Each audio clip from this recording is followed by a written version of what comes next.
Hello and welcome to week 4. This is Joanna Dillman. My name is John Miller. And I'm Jasmine Braden. This week, we're going to discuss the digital divide and the ways in which society is stratified by digital media access. The assigned readings include Miller chapter 4 and Reed chapters 4 and 9. In Miller chapter 4, the definition of digital divide is discussed. There are many ways to define the digital divide. It was originally thought to encompass simply the gap between those who do and those who do not have access to computers and the internet. However, it is clear that digital divides are a complex problem, more than simply a case of access and technology, but also a problem that involves skills, motivation, and actual constructive uses of technology. This chapter will discuss the consequences of digital divide both from a domestic and international perspective. The chapter concludes with a discussion on actions that could assist with the digital divide in developing countries. Read Chapter 4 takes a look at what is called the subject position, defined as the set of social structures that place you in the world. The chapter specifically examines three elements of subject position: race, gender, and disability, and how these elements interact to influence one's online experience.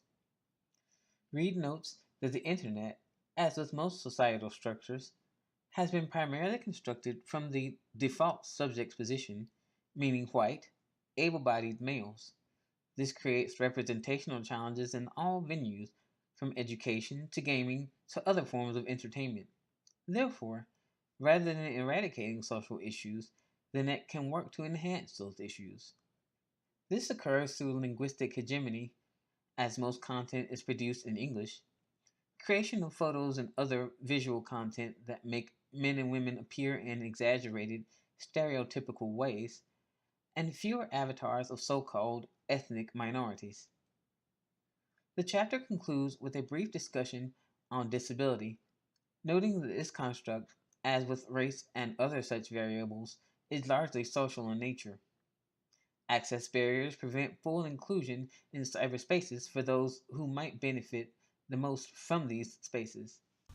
Chapter 9 of Digitized Lives, titled Who in the World is Online? Digital Inclusions and Exclusions, takes a closer look at the so called digital have nots.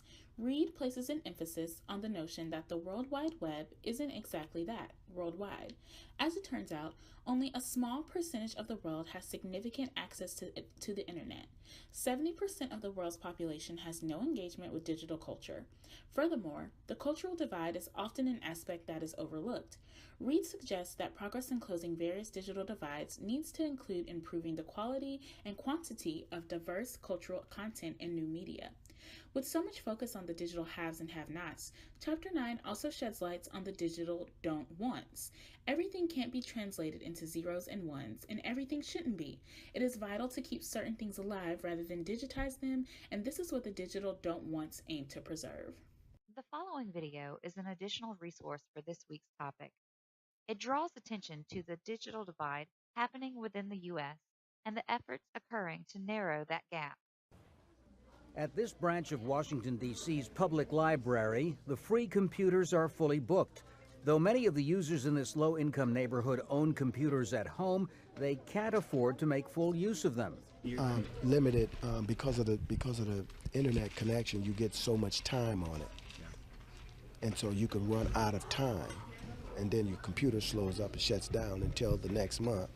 The promise of broadband internet is still elusive for many Americans, either due to cost or poor to non-existent high-speed service in rural areas.